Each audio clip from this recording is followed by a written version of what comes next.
Since yesterday, Flight Simulator 2024 is available. After some struggling, I do think that most people now have access, although I'm not 100% sure about that.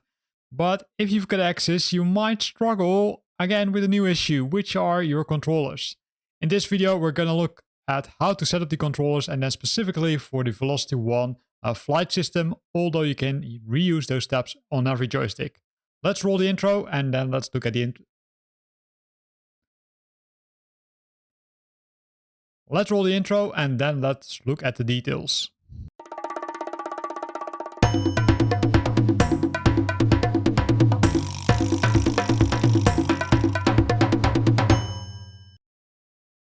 As already mentioned, we're going to look at how you can configure the controls. And in this video, we're going to look specifically for the VelocityOne FlightSystem joystick or set, whatever you want to call it, and then see how we can control a flight simulator or an aircraft using that controller. So by default, it will use, I would say, a setup which is not that nice. Especially if you're coming from Flight Simulator 2020, you might be completely lost. So I was in the same scenario, and that's why I decided to record this video to show you how you can set up the yoke first, and then later on in a future video, we're going to look at the throttle, right? So I'm going to post it a little bit later, likely tomorrow, and then you can find the yoke also. So to start, we need to go to the settings menu. In the settings menu, you can find the controls. And inside the controls, you will find the VelocityOne flight yoke. Now what you need to do is you need to do some things in this area. But let me first explain this. In Flight Simulator 2024, there are some new things. There are the general controls, which I would say not specific to any aircraft. There are the airplanes controls, which are for, I would say, the aircrafts. And then there are the specific aircraft controllers, like the 172 Skyhawk controllers, which allow you to kind of specifically set up a flight system for, I would say, or a joystick, sorry, for a specific aircraft. Think about the throttles, which you might want to set up a little bit different in certain aircraft types. So what we're going to do is we're going to duplicate the existing one, right? So we can say duplicate and then give the name. So I'm going to give the name and then say VelocityOne flight yoke, and then call it MSFS custom, right? Because it's my custom setup.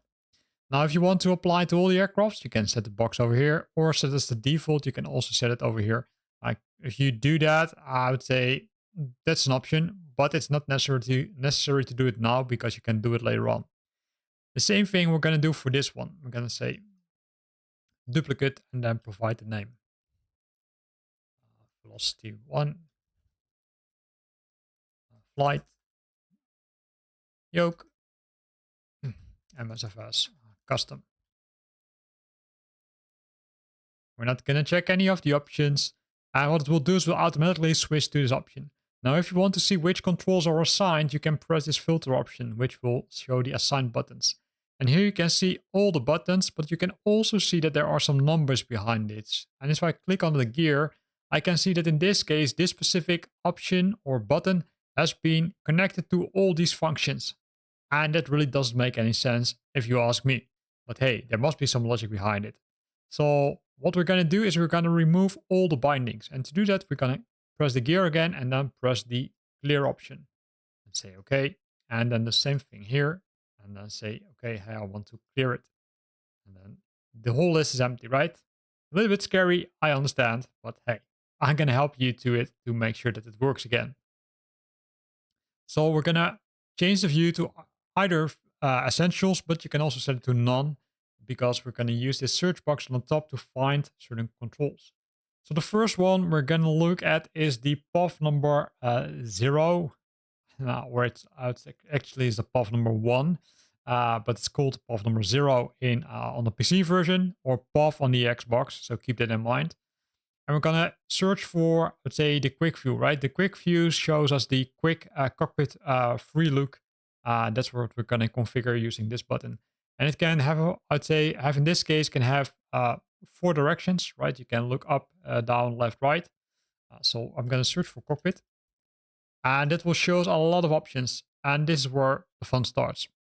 So first of all, you've got the general, which means it's in this section. And then you've got the digital, which means that you can trigger it using a button. So what we're going to do in this case, we're going to use the quick views up, rear, right, and left. So I'm going to press the option up on the path number 1. I'm going to press the option back or down, right, and then left.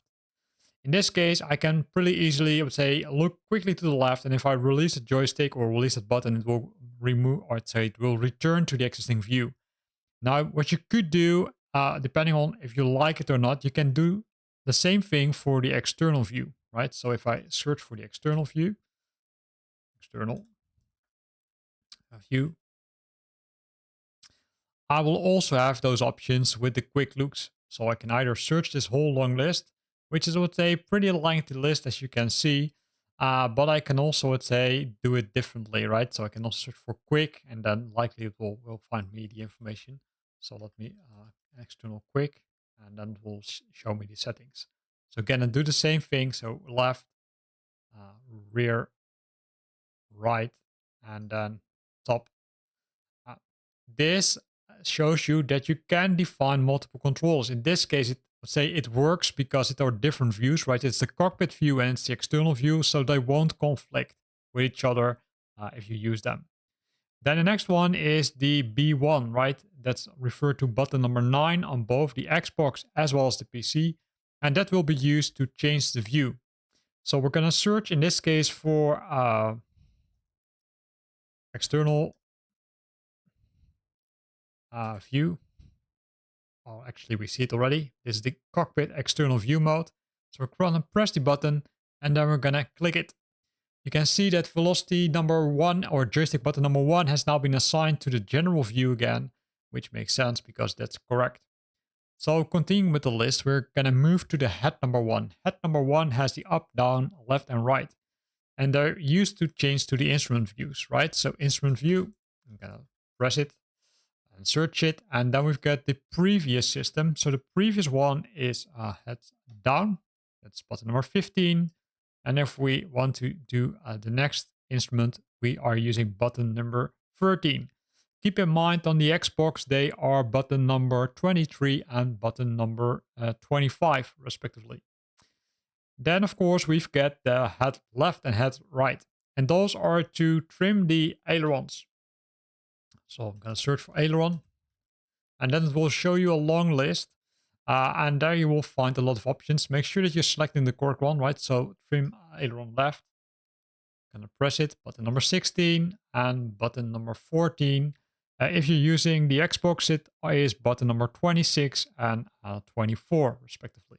So keep that in mind. Everything has been set up from this part, right? So I would say everything is still cool. Now, of course, what we want to do is we want to use some other buttons, right? Button number 5, for example. Button number 5 is the LB button, which is on the left side of the joystick, right? You can see it on in the video which one it is. And it's used to use the left brake. So let's search for left brake. And here comes some dangerous things, because here you can see the left brake axis and the left brake digital. As far as I figured out, it looks like that you need to use the left axis, right? I'm not sure why, but hey, I tried to use, I would say, the other one, and it didn't work in my case. Although I would expect that it would work because it's kind of, you need to set the left brake. But it could be that I'm mixing up things, and if that's the case, we will figure it out in a few seconds. Now the same thing need to be done for the rudder, right? So let's do that. We're gonna search for the left rudder. I know that I didn't do the right brake yet, but we're gonna go to it separately. So I'm gonna search for rudder. Oh. And the rudder is a little bit special. And the reason I'm saying that is because the rudder, you can see there are so many options. Initially you think, okay, it is either rudder axis left and right or yaw left and right, but that's not the case. The one you need is the rudder axis. Press the option and then, let's say, press the button, which is the L axis Z from Zulu. It's also really known as the L axis 2 on the Xbox, right? That's the LT button. So we're good to go with, I would say, the left side of the joystick. Now we need to go to the right side of the joystick. Yoke, right? That's the better name. So the first wing is the path number 2, which is called the path number 1 on the PC, and button number 15 up to 22 on the Xbox. So we're gonna change the views. So we're gonna first look for the cockpit view. And I explain why I do that like this. So what we're going to do is we're going to use the cockpit, and then in the cockpit we've got a lot of options. For example, we can look up, left, right, down, up, and that's what you see here, right? You can see a lot of options here. So the cockpit view upper, the view zoom axis over here, and then you see a lot of other options. However, the ones which we're looking for, those are missing from this list. I'm not sure why, but if you search for cockpit, you will find them. Because if you would scroll down here, you would see a lot of options, including the lockable, but also here you will find the look down, left, right, up, over here, right? So make sure that you're using these because it will work. So we're going to press the options again. So here we go, right? So first we're going to press down. Oh, I said down.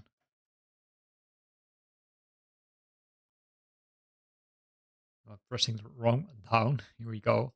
No, this one is the one we should skip. Then go left. No, left, right, and then do look up. The similar thing you can do for the external view, right? Because originally they're used for the external view. So let's search for the external view. And there we go again. External view, make sure you're selecting the correct ones. So first of all down, then look left, look right, and then look up. Again, the ones here can be ignored because they're used in different views.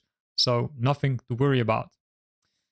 Then we need to reset the view. And to reset the view, we need to search for view because that's button number 2, which refers to button number 10 on the joystick as well as on the Xbox. And if you search for reset, there will be a lot of resets. So what you need to do in this case, at least that's what I did, but it's of course up to you, is you can change the resets to, or assign the reset button to 2 views. First of all, if you search for reset, that's likely easier, right? So reset. I did it in my case for the, reset the cockpit view. Pressing the button now, right? Button number 10, as already mentioned. And I did it for the external view. Of course, you can configure it for the other views also, like the reset drone roll or reset the drone target offset. That's really up to you. But in my case, I only assigned it to these ones. But of course, feel free to assign it to the other buttons or other options, other camera positions. Now this has been done, we can go with head up and down. And these ones is normally assigned to the, camera modifier and system modifier. But I would say if you search for modifier, it won't find anything here. So I'm not sure how they were used in Flight Simulator 2020. If you know, then let me know if I the comment box below, and I will find the, corresponding controller option in Flight Simulator 2024. But for now, I leave them untouched. So we're gonna only search for the rudder, for the rudder trim, because those have been assigned to rudder trim, and we only need to assign them to those head to left and right, right? So that's the trim option, right? So trim left.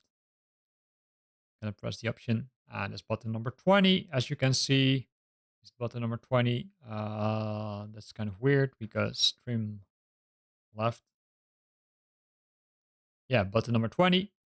According to the manual, it's a different button. And then button number 18, which is not in line with the documentation from, I would say, in this case, the vendor. So keep that in mind. It might not be correct. And I'm, talking, I need to correct this, right? Because we were at the trim right. It needs to be set to this one.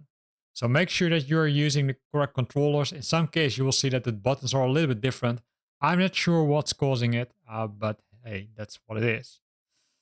Then we've got the brakes, right? We need to set up the brakes because we didn't do that. Brake.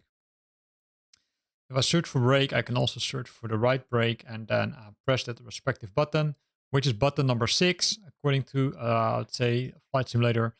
And then we have that rudder again. But the rudder, as mentioned already, since we set up the rudder axis, which is over here, we don't need to set up that right button. So we're good to go. So we also completed that right end. Now, of course, the most important things, because we still have that yoke which we want to use, right? We want to use it to change the ailerons. So let's do that. So you can see that aileron left and trim right and left have been assigned, but there's no, let's say, aileron left and right yet configured, because we need to use the airplane's axis.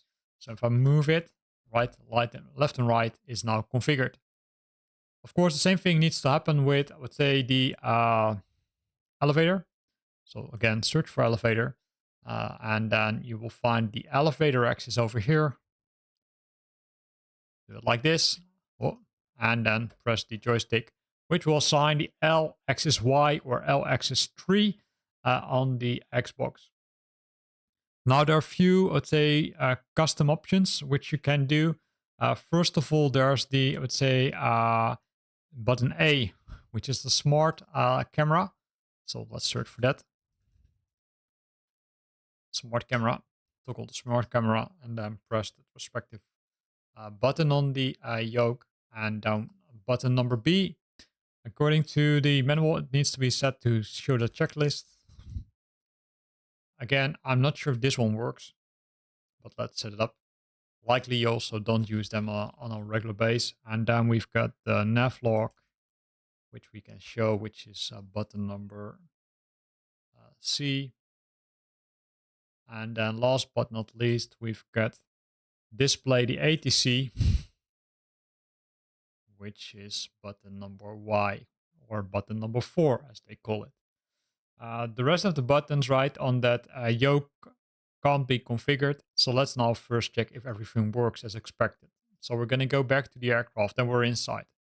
So we're going to first try that path number 1, right? We're going to move left, we're going to move right, we're going to look up, and we're going to look back. That looks like to work.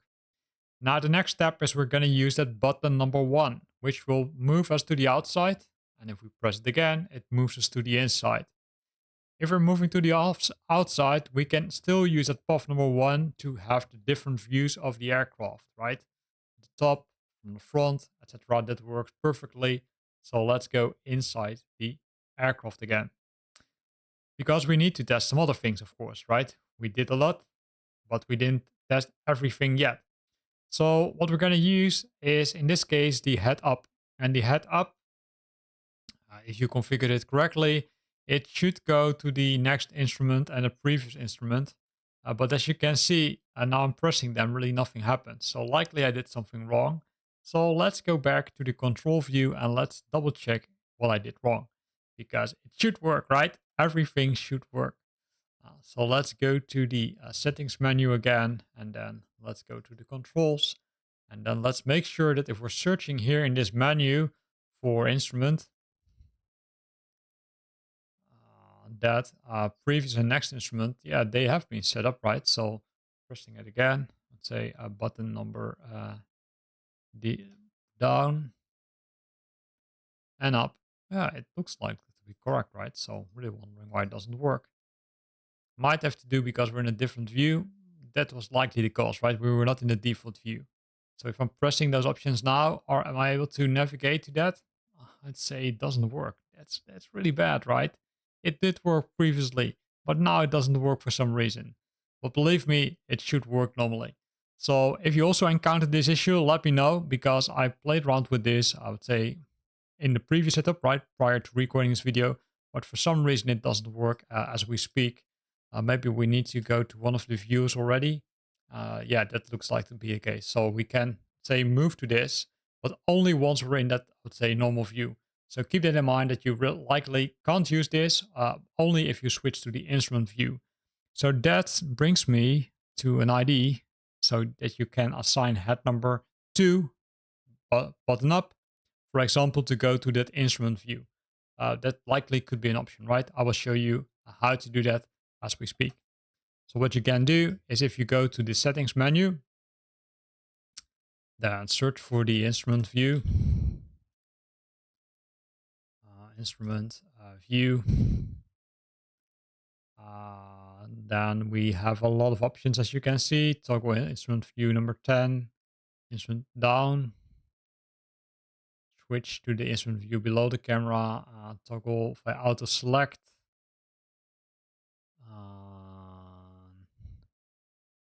It looks like that there's no really an option to do that, right? So what you could do technically is assign it to this one. Toggle instrument view number 1. And then press the say up sign, which will assign it to this one. And then let's see if it works.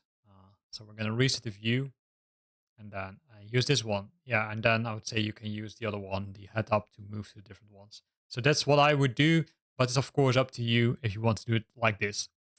Then we've got the aileron trim, which is hard to do in this aircraft as far as I understood, because there's no aileron trim, at least not what I could find in the aircraft. Because I would say there was, I thought it was the button, if you hide the yoke, it was this, but this is the pitch trim, which you can change. I thought there was also an aileron trim also over here, but that likely will work in another aircraft. I'm not going to test it for now. Then, of course, we've got the brakes, right? The brakes are here, right? And we can press the brakes. You can see it works. Brake left and brake right. That works. And then we've got the, I would say, left and right rudder, right? You can also check it from the outside, right? So if you press the button, you will see that it will really start to move, which is, I would say, cool. So until now, I would say we've made a lot of progress, right? So the other thing which you can do is use that path number 2 to, let's say, kind of completely, let's say, turn around in the aircraft, look up and look down. That's something which you can do. But if you switch to the external view, you can also do the same thing, right? So up, down, left, and then you can, it's almost, you're just getting sick, right? And then button number 2 will reset the view. So button number 2 will reset the view. So we're good to go. Then the head number 2 hasn't been configured, head up, right? It modifies the camera view to the instrument view. And then we've got that, I would say, rudder trim left and right. And you can use the buttons over there, right? The rudder trim, which you can use. Also, I'd say that's might be challenging with this aircraft because these are the pitch trims which are there. So likely you can't do that with this one, but you could do it in other aircrafts again, right? I'm not going to show this one. And then, of course, we've got the, well, the yoke itself, right? Push it forward, pull it towards left, right. Also works perfectly fine. And of course, you can also check if it works from the outside. Always recommended to do prior to flying. And you can see that we can use these buttons also here. Now for the rest of the buttons. Let's go inside the aircraft, right? If I press the A from Alpha, then it will move me to the smart view, which is this view, which works. Then the B from Bravo, it didn't work for me, so it didn't display the checklist. Could have to do that, it didn't start the aircraft yet, but I was still expecting it to work. That same thing applies to the C from Charlie, or the X from X-ray, sorry, didn't work. However, the Y, to show the ATC, that one worked. I'm not sure why the other ones didn't work. Could be due to, let's say, an issue, or I did something wrong. Or it could be due to the fact that the aircraft, I would say, wasn't started yet. And with this, and a lot of talking, I know, we completed the setup of the yoke part of the Turtle Beach VelocityOne flight system. In the next video, we're going to look at how to configure the, I would say, the other part, right? The other part, and for those who are, I would say, wondering what is he talking about, that's the quadrant. So we're going to configure the quadrant specifically for the 172 Skyhawk, but I would say in future videos we will look at also how to configure it for other aircrafts. So again, here ends this video. Thanks for watching this one. If you're looking for more Flight Simulator 2024 content, then have a look at my channel. There are 2, I would say, live streams on it. One, a large one, where we, I would say, we're kind of, testing some things, but also encountered a lot of issues because that was on the day of release. And the second one this morning, where we also flew over roads. We looked at beaches and we looked at some options in Flight Simulator itself. Unfortunately, there were also some issues with loading the content, which made me decide after 1.5 hours to stop, they say, the live stream. Again, Thanks for watching. Enjoy playing Flight Simulator 2024, or if you're still on 2020, of course, also enjoy that one. And I hope to see you back next time.